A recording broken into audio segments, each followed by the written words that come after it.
Yo, what's going on, fellas? It's your boy Tristan, aka SrirachaDFS, back once again with DFS Karma. Welcome to another episode of First Impression, where we do a very early preview of the upcoming NBA slate. Main purpose of the video is to give you guys the totals of each game, who's favored, an injury report for the games, and who benefits, who takes a hit from it. Make sure to subscribe to this YouTube channel so you do not miss out on any of our free media content or live streams. Also, make sure you're in our free chat room where we discuss things DFS 24/7 all day, every day. The link in the description will be down below. It's chatdfs.com. Get in for free. Accept the Discord invite, and yeah, that's basically what it is. You get free questions, answers to those questions, expert advice, free articles, free plays. There's just a lot going on, a lot of sports there.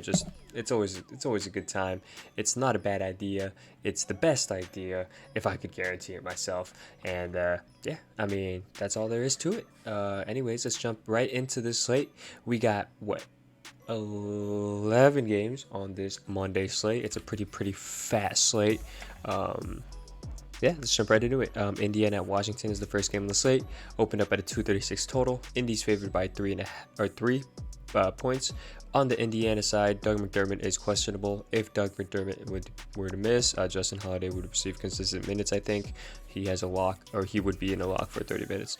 On the Washington side, Bradley Beal's questionable. Davis Bertans out and Ishmael out as well. If Bradley Beal were to miss, Russell Westbrook and Rui Hachimura get the biggest bumps on that team. Next game on the slate, Minnesota at Brooklyn, opened up at a 229.5 total, with Brooklyn being favored by 11.5. On the Minnesota side, D'Angelo Russell's out, Josh Okogie's out as well. This game seems to be very lopsided because Brooklyn is favored by 11.5 right out the gates. If you do think this game stays close, I think it's going to be due to the causes of Anthony Edwards, Malik Beasley, and Karl Anthony Towns.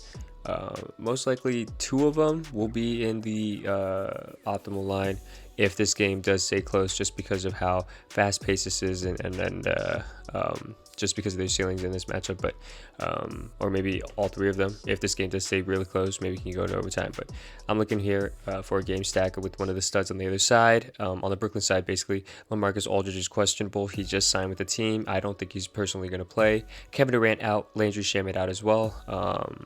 Like always, looking at James Harden and Kyrie Irving, one of those two to basically shoulder the offensive load for Brooklyn, with Kevin Durant being out as well. Yeah, like I said, I would probably choose one of these guys and maybe two dudes on the other side, on the Minnesota side, if you do believe this game stays close. Next game on the slate, New Orleans at Boston, opened up at a 230.5 total. Boston favored by 4. On the New Orleans side, Lonzo Ball is questionable and Jackson Hayes is questionable as well. If Lonzo Ball were to miss this game, Josh Hart and Nickeil Alexander-Walker get bumps, mainly Nickeil Alexander-Walker. I think I said Neil first of all, my bad. Nickeil Alexander-Walker, he gets a bump as well. He'd probably start for Lonzo. Yeah. On the Boston side, Evan Fournier is questionable. Semi Ojeley's out. Tristan Thompson's out as well. I do like Robert Williams since he's going to be playing a bulk of the minutes. Since Tristan Thompson is out, if Evan Fournier is in, then you can give a bump down to all the Celtics. Kemba Walker, Jaylen Brown, Jason Tatum, all should see bumps down if Evan Fournier is in. Next game on the slate, Miami at New York, opened up at 208 total. Miami favored by 4.5. On the Miami side, Goran Dragic probable, Gabe Vincent probable, KZ Okpala out, Kendrick Nunn out, and Victor Oladipo out as well. I do like Jimmy Butler, Tyler Hero, and then first Jimmy Butler, and then one of either Tyler Hero or Goran Dragic. Probably not both, but I do like one of them just because Kendrick Nunn's going to be missing, and those minutes open up. So on the New York side, Julius Randle's questionable, Reggie Bullock is questionable, and Mitchell Robinson will be out. If Julius Randle is out, everyone gets bumps, mainly looking at Derrick Rose, Alec Burks, and RJ Barrett. And then because Mitchell Robinson is out, Nerlens Noel or Taj Gibson do receive bumps, and we're not sure kind of who plays the bulk of the minutes yet. I'm guessing Nerlens Noel, but we've seen Taj Gibson play like 20 plus minutes because Tibbs loves him so much. So not out of the question there. Next game, Memphis at Houston, opened up at a 221.5 total. Memphis is favored by 5.5. On the Memphis side, Jaren Jackson's out. Not much changes just because he's been out for the longest time. Basically for the whole season so far. On the Houston side, Christian Wood is questionable.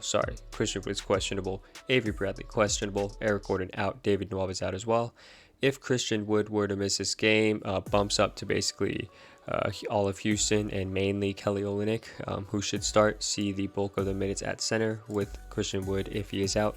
And then people like John Wall, Kevin Porter Jr. get usage bumps as well. Next game, Toronto at Detroit, opened up at a 219 total. Toronto's favored by 4.5, and they are on a back-to-back. On the Toronto side, DeAndre Bembry is questionable, Paul Watson questionable, Patrick McCaw questionable. All three of these dudes did not play yesterday. I think they were affected by COVID. Or Patrick McCaw is the only guy who was not affected by COVID, or at least in the COVID protocols, but he is questionable since he did not play last night. Kyle Lowry also questionable since he did not play yesterday. If he were to be out again, Fred VanVleet, OG Anunoby, and Pascal Siakam are the dudes that get bumps. I'm mainly looking at Fred VanVleet and Pascal Siakam. OG as a third option probably on this team if he fits, but nothing too important to fit in. On the Detroit side, Jeremy Grant is probable, Rodney McGruder is doubtful, Dennis Smith out, Killian Hayes is out as well. With Rodney McGruder being probable and the other guards being out, Saban Lee will hopefully start again, but Hamidou Diallo does come back from a rest in between those two games that they played back to back, and then Wayne Ellington gets a little bump as well, but the guard spot is actually pretty. You have Frank Jackson as well, Saban Lee, Corey Joseph, Hamidou Diallo, so it's not like they don't have guards anymore. Be careful of that. Next game, Dallas at OKC, opened up at a 216.5 total. Dallas is favored by 10. On the Dallas side, Tyrell Terry is out, JJ Redick is out, and then Willie Cauley-Stein is out as well. On the OKC side, finishing with Dallas, nothing really changes there. That's why I kind of skipped over. There's nothing really to look at there. On the OKC side, like I said, Darius Bazley's questionable, Tony Bradley questionable, Lou Dort I'm guessing is doubtful because he got placed in concussion protocols. I'm not sure if he's able to pass that one day right out the gate. Shai Gilgeous-Alexander's out, Mike Muscala out, and then Al Horford is out as well, who will be out for the rest of the season. If Darius Bazley and Tony Bradley are out again, Moses Brown, love the guy. He just signed a multi-year deal. He just had his first 2020 game. He's a monster. Isaiah Roby, if you think Moses Brown does get into foul trouble or something like that. And then Alexej Pokusevski will receive a lot of the minutes if those two, Darius Bazley and Tony Bradley, continue to be out. So, moving on, Sacramento at San Antonio, next game on the slate, opened up at a 228 total. San Antonio is favored by 2.5. On the Sacramento side, Hassan Whiteside is questionable and Marvin Bagley's out. Basically, everyone is priced to where they need to be with Marvin Bagley with that injury. And then, they have a lot of usage to go around.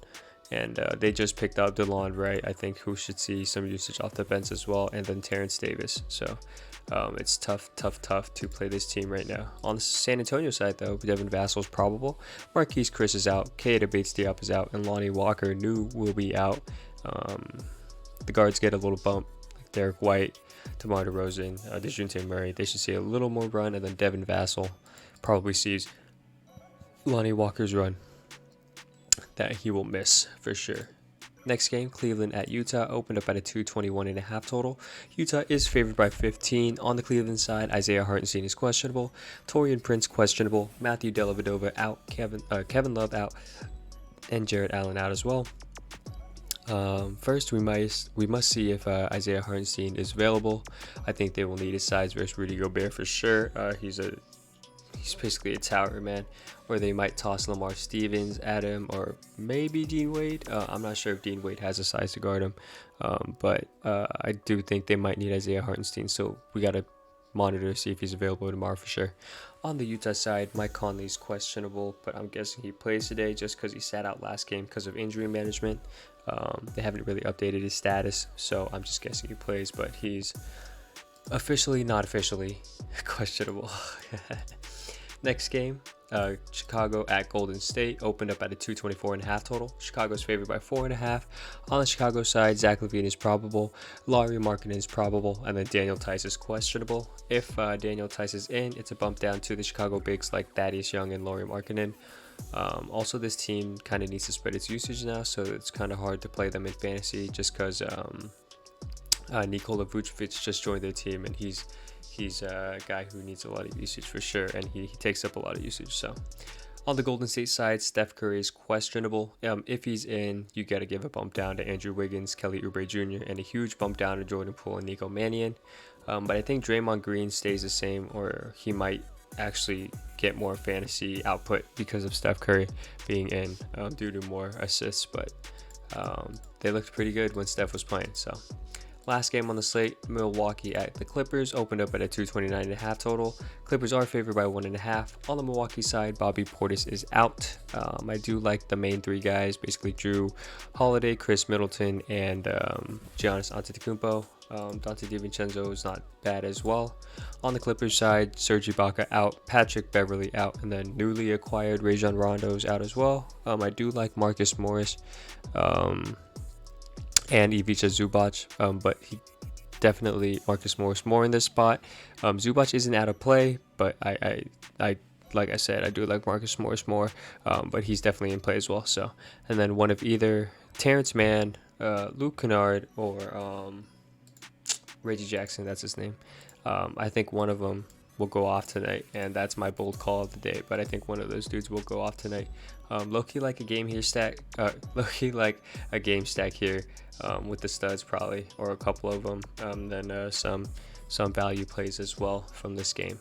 But yeah, I mean, that was the last game on the slate. It's a pretty huge slate. Hopefully I got all the info up there for you guys without having it all spoiled later by news that comes out, random ass news that I can't really control. But yeah, I mean, giving you guys here my first impression of the upcoming NBA slate. If you like the video, please go ahead, give it a thumbs up, and don't forget to subscribe to the YouTube channel down below for more daily media content like this and our live streams.